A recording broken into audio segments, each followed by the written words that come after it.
You are listening to the Slowly Dying Podcast with Becca. Check yourself. Check. Week after I cried at the bowling alley. And Bronte. Oh my God, what have I done? What do you mean? I haven't heard from you in months. We talk about everything and anything. I could tell she was frustrated just by how she was throwing I'm the only one who does it the best. And turn in every Monday for a brand new episode. I did not know though. What?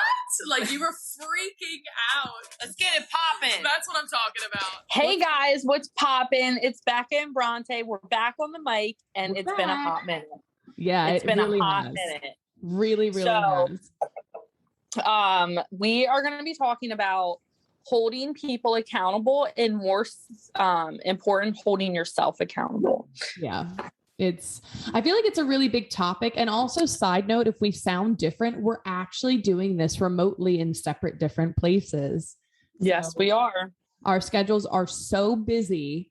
You got to find ways around things. So we are doing this differently for these couple episodes because we got to get it done.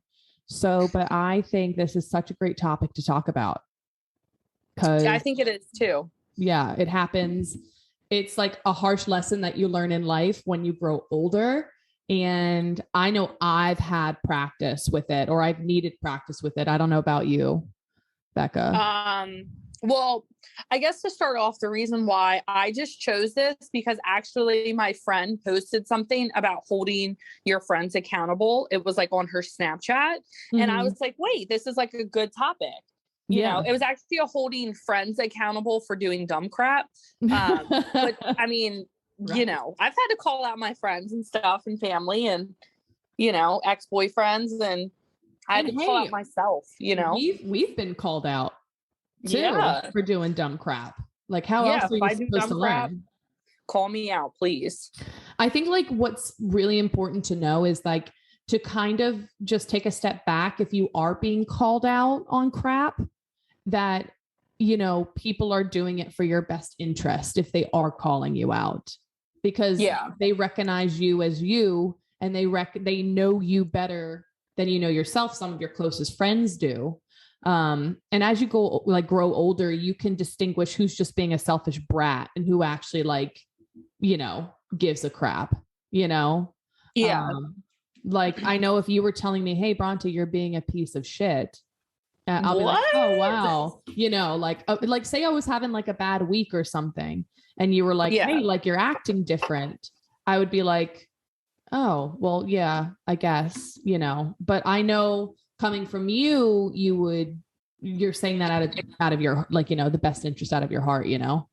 Yeah. I would be like, hey, what's up? Is something going on? You want to talk? You're acting different. Like I would give you the chance to explain and like give you the opportunity to be like, okay, this is what's going on, instead of just being like, okay, Bronte, you're being crazy right now, you know? Exactly.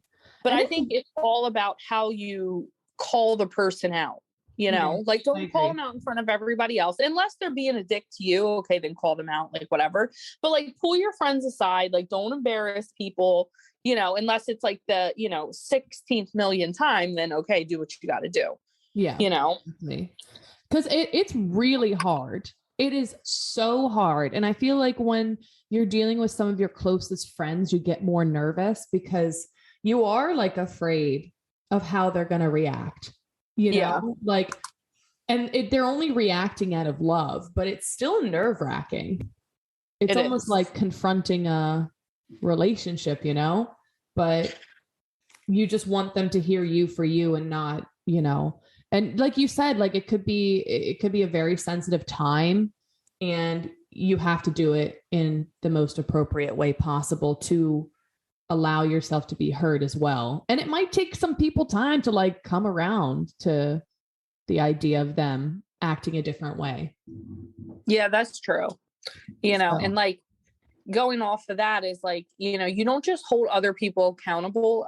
Cause sometimes you can only call them out. And if they want to change and they change, great. But if they don't want to change, you can't control nobody. And I've said this in so many times, and I've said it in the co-parenting rant series.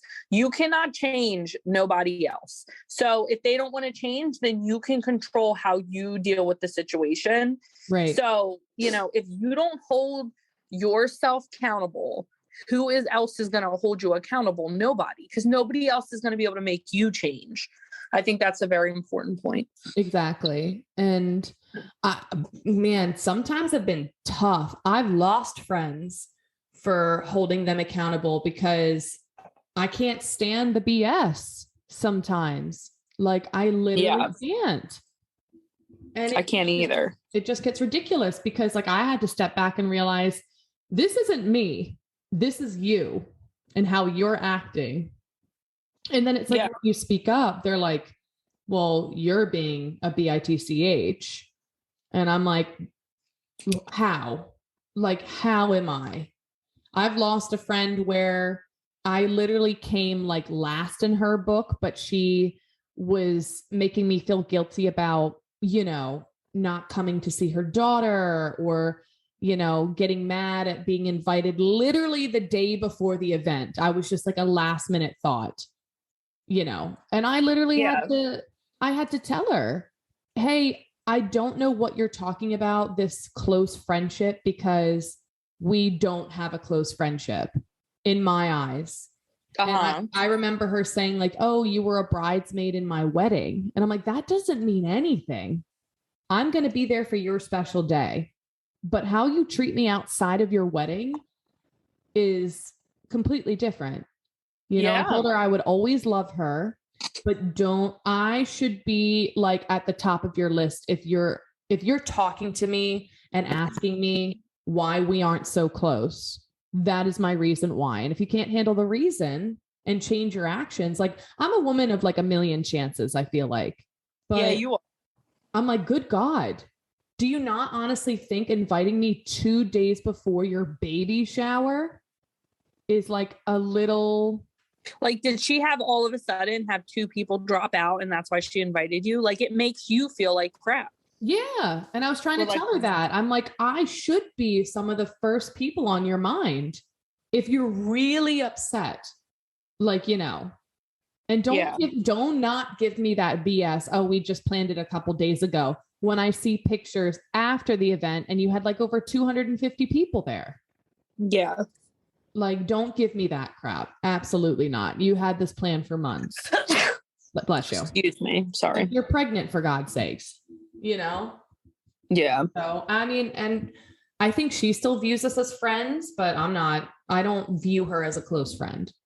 Like, so, and that's just my honest truth. But good. Go ahead and speak it, girl. And then sometimes it takes people a long time to come around. Like at least you said what you said, but I have more respect for a person. They can flip out. It could be the wrong moment for them. And they come back a little while later, like, hey, I thought about it. I had to cool down. I'm so sorry. You were right. It takes a lot. It takes a lot for a person to say, hey, you were right. I was just in a bad headspace, you know? Yeah. Well, so. I think like the moral of the story is like when you hold people accountable for their actions and you hold yourself accountable and you get more respect, you know, and I don't think people realize like, yes, it's hard to confront people if they're being assholes or like, you know, you don't like the way that you talk to somebody and then you're like, okay, I need to change. Like whatever the case is, respect is at the end of the tunnel here. This is how you get respect. If you can't respect yourself enough to put up boundaries and do whatever you need to do, then nobody's going to respect you. Everybody's going to walk on all over you, you know, and you know, I'm, you know, people probably view me as like, oh, well, you know, Becca will always call me out or Becca will always tell the honest truth. But then when you guys need, you know, and I just say you in general, like when people need honest opinions, guess who's calling me? Yeah. You know, because like, yes, like I don't want to fluff people up and make them feel better. I mean, I want to do that, but that's not helpful in certain situations. No. Like sometimes it's like, yeah, but then I expect my friends and my family to give me honest truth, you know? Yeah, exactly. So it goes like both ways. Exactly. I mean, I just had to do it the other week. I'm not going to get into the story, but Becca knows what I'm talking about. It's a situation where I'm not going to be pulled in the middle. And I never have really spoken up the way I should have, knowing this person for so long. And, you know, it was overdue. And have I heard from the person? No. Have I gotten acknowledgement? No. But at least I said what I had to say, because enough's enough. Yeah. Like, even if it's now or never, I shouldn't say that. Even if it's now or later, not never, now or later, you are speaking up. And if they can't respect your honest truth and how don't go attacking like, a raging bull, but like lay all your feelings down, watch your tone, but say what you have to say, because this person's just going to keep doing it. If they think it's right, if they feel, if they're not being called out on it, whether it's like, the thing is, people only treat you how you let them. Mm-hmm. Like if you're constantly for years on end and somebody's treating you like crap for years and years, you have nobody to blame but yourself. You know what I mean? And that's where, I'm proud of you, because you stepped up and you're like, okay, this is bothering me. I need to take control of the situation. You did what you had to do. You had the conversation that you needed to do. And then, you did what you needed to do. I mean, there's really nothing more to say than, you put the person, accountable for their actions. You explained yourself and your side and your feelings, and you got it off your chest. And then that's it, and then like I said before, you can't control that other person. Exactly. So, but you're right. Good. It's going to be later that person comes back. They always do. They always be coming back. Yeah. And it might take a long time for a person to realize, but if they have, the respect, and it takes a lot for that person, like I said, to step right back up and be like, hey, I was a piece of crap. I am so sorry. I thought about what you said. Sorry if it took me a long time. Can we move forward? Yeah. And I feel like weigh the benefits with what happened. Of course, friends are going to fight. Like, of course, family's going to fight. Not a perfect world. I feel like that's how relationships grow, because you learn about the other person, but it also both, or anyone involved in it, learns limitations with people too. And that just gains more respect. Like, it's like, say with you and me, like, it's like, hey, say like, for example, like I wasn't really responding to your text messages for like the last month, not as like my normal, it's like, it's like, guys, I know Becca understands my schedule because we have the same schedule. It is completely ridiculous. But if it's out of my abnormal to my normal of our crazy schedule, I wouldn't feel any type of way if Becca was like, hey, Bronte, is anything going on? Are you like upset with me or something like that? Because you're not responding to me. And in my head, I'm just like, no, it's just my normal, but it's increasingly abnormal to Becca. Like, and it's like taking a step back and seeing it from their point of view then versus ours. And if people don't believe you, if Becca was like, I don't believe your BS, I feel like you're doing something like, or you're ignoring me, then it's going to get deeper. And it's like you're reflecting on feelings and whatever. But then it's like, once we get past it, it's like, okay, like I understand, how some of my closest friends could view that, and it says something even more when a closer friend who normally understands a busy schedule, like, oh, like I must be doing this way more than, normal. So it makes you think a little bit more like, hey, kind of reflect on yourself. Cause it also makes me realize like, wow, I'm running myself ragged, where I can't even lift up my head to answer a text message, like, and sometimes when you're in that situation, you might not realize it. Exactly. Like, exactly. But life can just be crazy. And like, some months are better than others. Like people don't have enough time, as much time as they used to, or like things change and like people change. They can't answer their phone. And I get that. And you have to accept that. But it's just, like you said, it all comes back from communication. Like if you feel like something's up, just ask the person. That's it. And move on. It's not a big deal. Like, don't make things a big deal that don't need to be a big deal, Yeah. That's a good point too. Yeah, life's too short, man. Life is hard, but life is way too short to like lose friendships and relationships over dumb crap. You know, like it just takes a few moments to step up to the plate and be like, hey, this is how I feel, you know? Yeah. And if you lose a friendship, you lose a friendship. It was probably not a great friendship to begin with, you know, like Exactly. and people grow apart, but people come back together when they realize. Oh yeah, they do. They always crap. be coming back. They always come back. Always.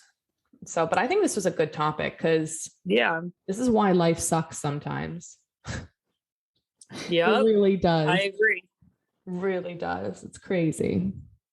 But it feels so good to be back on the mic. Oh my God, I missed it.